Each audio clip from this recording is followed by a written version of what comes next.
Que tal fazer um check-in com seu bem-estar hoje? Seja muito bem-vindo ao RH em Movimento, um podcast do Well Hub. Aqui acreditamos na missão de fazer de todas as empresas uma empresa de bem-estar. Eu sou o Paulo Crepaldi, o PC, especialista em design de comportamento humano, e serei o host do episódio de hoje. E para fazer esse check-in conosco, eu tenho o prazer de receber a Tatiana Romero, diretora de RH e operações da Ticket. Tati, como todo mundo te chama, eu vou usar assim também. Seja muito bem-vinda. Obrigada, muito obrigada pelo convite, é um prazer estar aqui com vocês. Imagina, olha, a Tati vai falar hoje pra gente da estratégia de benefício, e aí ela vai trazer um conceito, que é o conceito do salário emocional. A gente vai ouvir falar disso aí e como ele pode contribuir para o bem-estar e a satisfação dos colaboradores. Tati, eu queria começar por aí. Conta um pouquinho assim, que conceito que é esse do salário emocional? Bom, quando a gente está falando de benefícios de uma maneira geral e salário, todo mundo sabe, né? Então vai ter o salário, ticket de alimentação, ticket de refeição, tem outros tickets que podem ser incorporados, mas quando a gente está buscando um emprego, né? Quando você está participando de um processo seletivo, e eu faço bastante entrevista e eu sei muito bem o que me perguntam, as perguntas normalmente elas não são sobre esses benefícios. Me perguntam sobre cultura. Muitas pessoas me perguntam sobre cultura, como é trabalhar na Ticket, como é trabalhar com gestor ou gestora X ou Y. Então as pessoas, elas estão, óbvio que salário é importante para todo mundo, mas não é isso que faz com que as pessoas tomem decisão. E aí esse é o salário emocional. Então qual que é o clima da empresa? Como é que é a cultura? Como é que se trabalha? Tem flexibilidade? Não tem flexibilidade?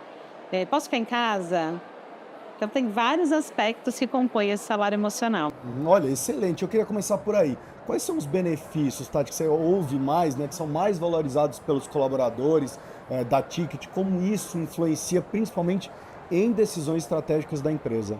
Bom, fora todos os tickets, né, obviamente, as pessoas se preocupam bastante com a questão do plano de saúde e depois com os agregados, no qual o Hub faz parte, se perguntam, mas eu acho que entra muito mais, assim, acho não, o que eu tenho visto é muito mais assim, cultura. 90% das pessoas que eu entrevistei, e eu não estou falando só de funcionário, porque Sim. funcionário a gente está falando, mas quem quer vir para a empresa, perguntam de cultura. E atualmente a gente está fazendo um trabalho de cultura na empresa. Eles querem saber qual a cultura da empresa, é isso? Quer saber qual é a cultura, como é trabalhar na Ticket. E aí como é que é um dia na Ticket? Então é muito mais importante, pelo menos no momento em que está a entrevista comigo, como é trabalhar na Ticket do que quais são os benefícios de dinheiro, né? Que vão, no final das contas, viram dinheiro. E aí é legal porque a gente está fazendo agora um trabalho de cultura. Então eu posso falar de toda a teoria por trás, né? Que a gente fez um diagnóstico de cultura, onde estamos, para onde queremos ir, o que a gente está fazendo. Isso é uma das coisas. A outra coisa é o modelo de trabalho. E o modelo de trabalho híbrido é o campeão, né? Então, e a gente tem esse modelo de trabalho em que as pessoas podem ficar no escritório ou em casa, enfim, de 2 a 3 vezes por semana. E não só é perguntado em entrevistas, que sempre perguntam, como na nossa pesquisa, a gente acabou de fazer uma pesquisa de engajamento e a gente colocou... A gente tem 2 perguntas, né? Uma pergunta é se tem alguma mensagem para o presidente e a outra pergunta foi sobre cultura. E eu vou chutar aqui, porque a gente não fez um analytics nesse detalhe, mas assim, 80% das pessoas falam da importância do trabalho híbrido e da flexibilidade. Tem gente querendo ficar mais em casa do que a gente gostaria, né, do que a empresa permite, mas a gente também acredita que é importante ser híbrido mesmo. Mas é isso, se for 100% home office, a gente vai ter um desafio. E a mesma coisa a flexibilidade de horário, porque não é só poder ficar em casa. Hoje eu preciso começar às 9h30, amanhã eu posso começar às 8h30, posso sair mais cedo para resolver uma questão pessoal. Então, tanto a flexibilidade de horário quanto a questão do modelo híbrido. São os campeões de audiência. Olha, se você está acompanhando agora, se você tem acompanhado os outros episódios do RH em Movimento, eu acho que esse aqui é um insight, viu, Tati? Porque flexibilidade tem sido uma palavra-chave aqui. Né? Muito interessante ver isso, né? Porque a flexibilidade, é o que você falou, engloba várias coisas.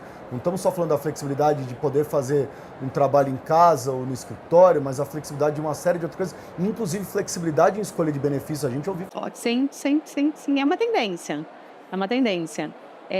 Muitas empresas estão entrando na flexibilidade de benefícios. A gente tem produtos nossos que têm flexibilidade de ticket de alimentação para ticket de refeição, tem multicarteira. Então, é uma tendência. Aí, óbvio, vai depender se a empresa é do PAT, se não é do PAT, tem coisas diferentes. Sim. Mas a flexibilidade, as pessoas estão buscando cada vez mais por flexibilidade e por participação na decisão. E aí, não é só decisão de benefício, é poder participar das decisões da empresa, é poder ser informado pelo que está acontecendo. E isso é a cultura, né? A cultura, que é o que a gente vê muito valorizado, é o jeitão que a empresa funciona. Então, numa decisão, não é isso. Como funciona a empresa? Eu vou falar de mim. Quando eu participei do processo da Ticket, eu entrei na Ticket o ano passado.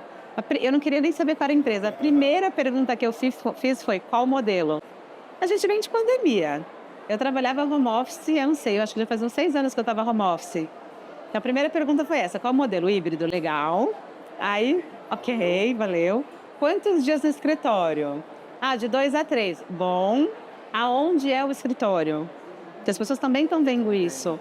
Qual é o transporte? Porque para fazer sentido você ficar 1 hora no trânsito, a contrapartida tem que ser muito potente, né? No meu caso, a empresa é 1,5 km da minha casa. Então, aí eu vou de bicicleta, eu vou a pé, eu vou de carro de vez em quando. Mas é isso, é o poder, né? Meio que o direito de ir e vir. É mais ou menos isso, porque quando você está lá, você tem que estar no escritório das 9 às 6. Fechado com aquela hora de almoço que você não pode mexer e que você tem que estar no escritório todo dia, as pessoas realmente não estão mais valorizando isso, né? O foco é a flexibilidade. Bom, você falou flexibilidade, aí a gente encaixa com outro insight aqui que nós estamos tendo também, que é essa questão da cultura, que é ligada ao propósito, né? Então as pessoas, você trouxe, né, elas estão questionando, você questionou isso, o que eu quero saber, encaixa comigo? Não é isso que você está... Porque eu entendo assim ou não, tá? Não, com certeza. Inclusive, assim, eu faço um modelo de entrevista bem diferente do padrão. Eu começo perguntando: o que você tem para perguntar? Boa. E aí é isso, elas querem saber... Tá me testando. Eu falei assim, não, eu falo assim, certamente você chegou aqui cheio de perguntas. Ao invés de eu te bombardear de perguntas, você responde. E aí é legal que já diz sobre a nossa cultura. Eu sei que a pessoa também está nos escolhendo, né? Então, se eu dou a oportunidade da pessoa também perguntar, e ao invés de eu sair bombardeando de pergunta, o que você quer saber sobre a gente? O que você já pesquisou? E a outra coisa que eu falo: o que você gostaria, no final eu falo, o que você gostaria de ter respondido que eu não perguntei? Porque às vezes a pessoa se preparou para aquilo, né? E tudo isso é a cultura. Né? Ser entrevistado, quem te entrevista fala sobre a cultura. Eu acho que o grande ponto é esse: quanto que a cultura da empresa, o propósito da empresa se conecta com o meu propósito. E se não tiver esse fit cultural, não vai dar certo, porque aí o salário emocional dificilmente vai acontecer. Porque a emoção são as conexões. Se eu não me conecto bem com você em trabalho, como é que eu vou trabalhar com você? Se eu não confio em você, não dá match, né? Não dá match. Então, como é que a liderança trabalha? Como é que o RH se posiciona? Se a gente pode fazer isso ou aquilo? Se tem celebrações. A gente tem uma coisa que é muito legal na Ticket, que tem uma campanha de engajamento, depois você procura, que é legal, que é #EuSouTicketLover. #EuSouTicketLover. E a gente convida todos os nossos colaboradores e colaboradoras para fazer postagem na rede social, marcando a Ticket e esse hashtag, para falar o que quiser sobre a Ticket. É livre.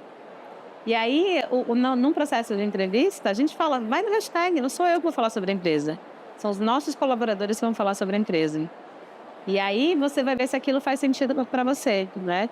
Se aquilo que todos os colaboradores estão falando que a gente se encaixa para você. Porque senão, depois não vai surgir o salário emocional. Porque é uma cocriação, eu acho, esse salário emocional. Porque é como você se coloca na empresa, o que a empresa te dá e o que surge dessa relação. E para mim, as coisas são muito conectadas, porque a gente falou aqui de flexibilidade, você falou aqui da questão do propósito, da cultura, tudo isso e voltado a olhar esse bem-estar, que é o conceito aqui que a gente quer trazer no RH em Movimento. Quão importante é se falar disso hoje em dia, trazer isso hoje em dia, e quanto essas pessoas, os colaboradores, né, estão preocupados com isso, o RH está preocupado com isso, porque no final culmina nisso, o meu bem-estar, né, em todas as dimensões, não só a saúde, né?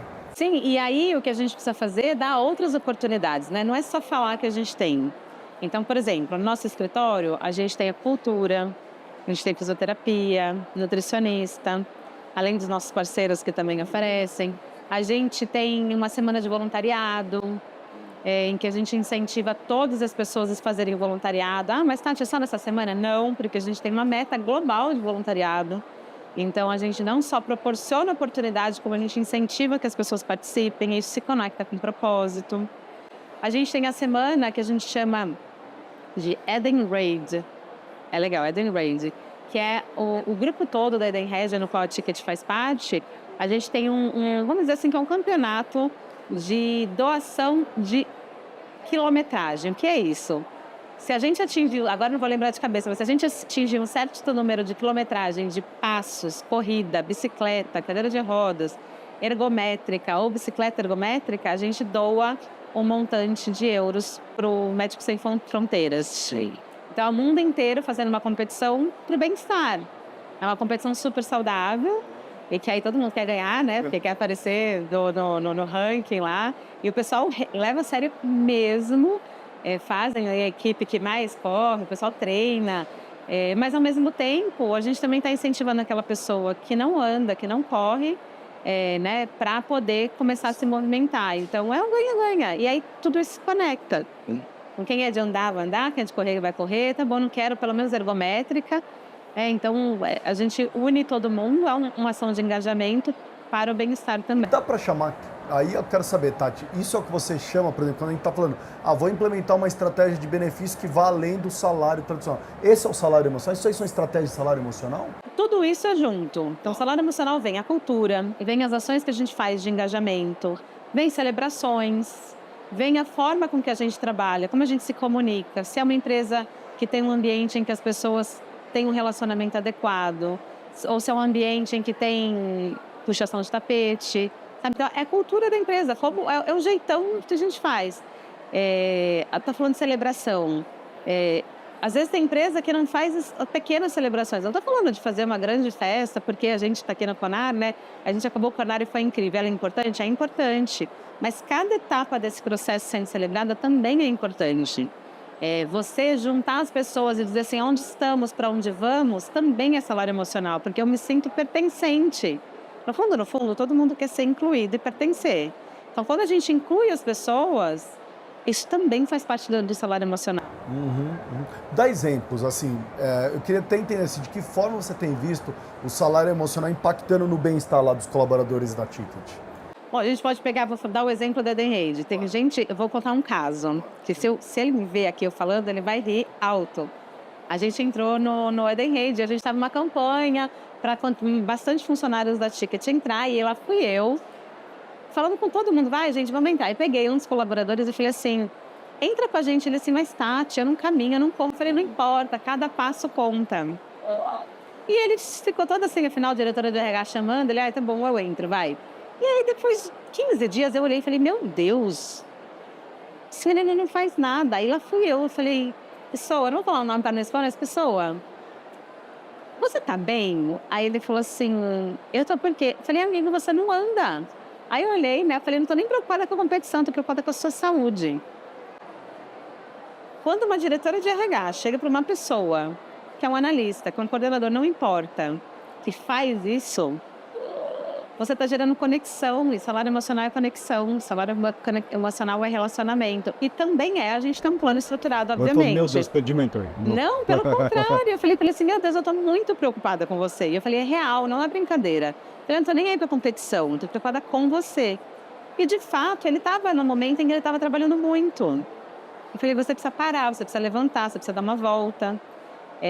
Isso é o que a gente não contabiliza. Agora, sim, tem um planejamento. O que são nossos benefícios? O que a gente vai fazer de conversa? Então, a gente tem rodas de conversa, que a gente fala de saúde mental, a gente fala de diversidade, a gente tem grupos de diversidade, né? Grupos de afinidade, que se fala agora, que é o mais correto. A gente tem conversas com grupos de afinidade. A gente tem mensalmente conversas com os executivos em que a pessoa se inscreve para participar. Então, todo mundo tem oportunidade, todos os meses, de falar com o executivo. O nosso CEO também está disposto uma vez por mês aberta a agenda dele para fazer conversas com as pessoas, café, ele faz almoço de vez em quando. Então, como que a pessoa consegue fazer parte do processo todo e não só ser mais um na organização.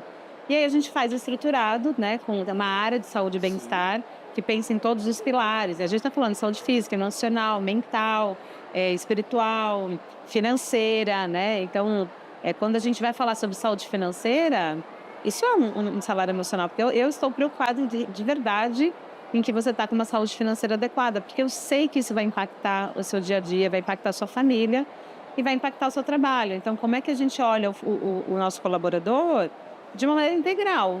E não só pensando, tá bom, dei salário, dei ticket, plano médico, tá bom, enfim. Não é só sobre isso. Falar de ROI, porque esse assunto todo mundo quer saber. Todo mundo fala, mas e o retorno sobre o investimento? E o retorno sobre o investimento?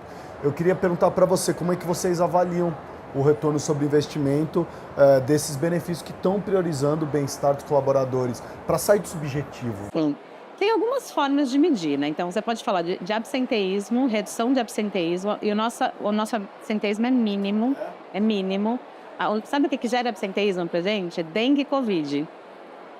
Lógico, tem um ou outro caso de questões de saúde mental, sim, que afinal de contas a gente vive numa cidade louca, mas no geral, quando a gente tiver sempre absenteísmo alto, eu falo, o que aconteceu, Tati? Não sei quantos casos de dengue, não sei quantos casos de Covid, tá bom.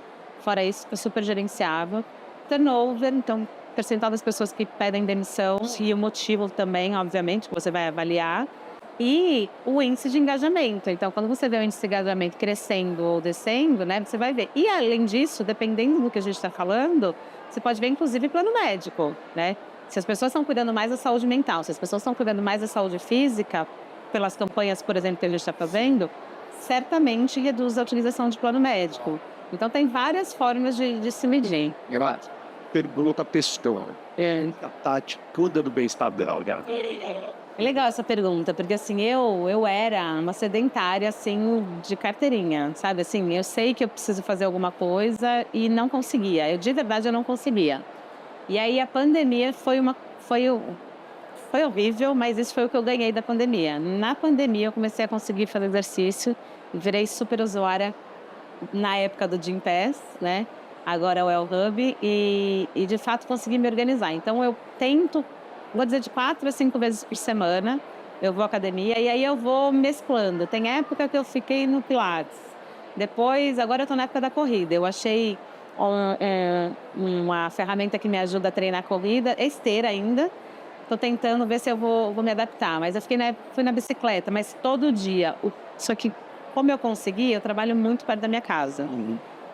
Então, eu não abro mão de dormir, então eu vou dormir cedo, 10h30 é o meu horário de dormir. Eu gosto de dormir, adoro dormir. Eu durmo umas 8 horas por dia. Alguém não? Não, gente, eu conheço pessoas que falam assim, 4 horas por dia dormindo tá bom. Meu marido falou assim, dormir é perder tempo. Eu falo, não é. Eu amo dormir. Então, eu durmo 8 horas por dia, acordo, vou fazer meu exercício. Tem dia que eu não vou, tem dia que eu não vou. Não me culpo. Mas sábado e domingo também, às vezes, eu vou. Então, é uma rotina mais ou menos de tentar 4 a 5 vezes por semana fazer exercício. E eu achei um hobby que eu gosto, porque não é só exercício físico para a saúde, né? Pré-pandemia, eu aprendi a fazer pão. E aí, na pandemia, eu só me especializei. E aí, às vezes, eu levo horas fazendo pão de fermentação natural, faço minhas coisas. Tenho 2 filhos, então eu faço as coisas com os meus filhos. Ser dona da minha agenda também ajuda na minha saúde. Lógico. Porque antes eu permitia, né? Um monte de reunião na hora do almoço, comia correndo, ou começava a reunião super cedo, ou acabava a reunião super tarde. Em determinado momento da minha carreira, que já faz um tempo, eu falei, chega, bloqueio minha agenda na hora do almoço para eu almoçar. Isso para mim também é salário emocional. Eu poder almoçar em paz, tranquilamente, gerenciar a minha agenda. Não marco reuniões acima das 6 horas da tarde. Às vezes eu participo de alguma que vai depois das 6, mas no geral fala sobre cultura.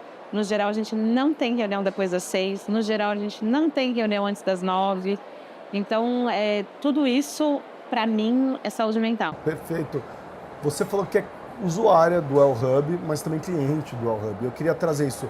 Uma das oportunidades que a gente tem aqui de conversar com quem está nos ouvindo e assistindo, Tati, é trazer a experiência de vocês com a parceria do Well Hub. Eu queria que você conte assim, principalmente como diretora de RH e operações, como usuária, o que traz uma parceria dessa? Bom, eu acho que quando a gente está falando de parceria, primeira coisa é ver o que faz sentido para a nossa população. E para a nossa população fazer sentido, né? A Ticket é parte do grupo Edenred, que é um grupo com 2.500 pessoas espalhadas pelo Brasil. Então, isso, né? Vocês também estão espalhados pelo Brasil. Então, já dá match. Capilaridade. Já dá match, a capilaridade. A segunda coisa é se tem uma rede que está perto de onde os nossos colaboradores estão perto. E, por fim, o quanto é acessível para as pessoas que trabalham com a gente. Por fim, não. Mais um na lista é que o quanto isso está na nossa estratégia de benefícios. E tá, porque a gente olha o colaborador de uma forma holística. Tanto que eu te falei, a gente tem dentro do nosso escritório uma área de saúde que não é só o médico do trabalho, né? A gente tem lá nutricionista, a gente tem fisioterapeuta. Eu faço fisioterapia a cada 15 dias. Fisioterapeuta não, acupuntura com a fisioterapeuta, mas também já precisei de fisioterapia com ela. A gente tem, uma vez por ano, o circuito de saúde, em que a gente olha a pessoa de uma forma holística. Então, dentro desse guarda-chuva de benefícios, fazia sentido colocar dentro do nosso portfólio de benefícios. Assim como também é parceiro do negócio, né? E o Well Hub também está na parceria do nosso negócio, com os nossos clientes. Perfeito, olha, chegou aquela hora que é a hora do nosso check-in. Tati, na sua opinião, como o salário emocional que a gente discutiu muito aqui, as outras estratégias de bem-estar vão mudar o futuro do ambiente de trabalho? Bom, primeiro que eu acho que não tem volta, né? Quando começou tudo, parecia uma coisa meio modismo. E eu acho que não tem volta esse olhar de maneira holística para o colaborador, né? E eu acho que cada vez mais os colaboradores estão pedindo por coisas diferentes e sendo um diferencial para a empresa. Então, não sei exatamente como vai ser, mas o que eu vejo é que cada vez mais as pessoas querem ter a flexibilidade de escolher o que elas querem usar. Se quer usar uma academia, se quer usar um pilates, se quer usar uma terapia, o que para ela faz sentido. Para uma terapia faz sentido, para o outro ele vai querer o pilates, para o outro ele vai querer, sei lá, uma massagem. Então, para cada um é diferente. E eu acho que o futuro é isso. As pessoas vão querer cada vez coisas mais personalizadas e menos massificadas. Perfeito. Olha, e assim encerramos mais um episódio do RH em Movimento, um podcast do Well Hub. Foi sensacional contar com você, Tati. Queria agradecer. Obrigada, você foi ótimo. Passou tão rápido. Passou rápido. E olha, hoje vocês ouviram esses insights valiosos da Tatiana Romero, que é diretora de RH e operações da Ticket. Lembre-se, se você ainda não é um cliente Well Hub, fale com um de nossos especialistas em bem-estar. O link está aqui na descrição do episódio. Ou, se você estiver assistindo pelo YouTube, vai aparecer o QR Code na tela. Muito obrigado por nos acompanhar até aqui. Se gostou do episódio, compartilhe e continue conectado para mais conversas que inspiram. Até o próximo check-in com seu bem-estar.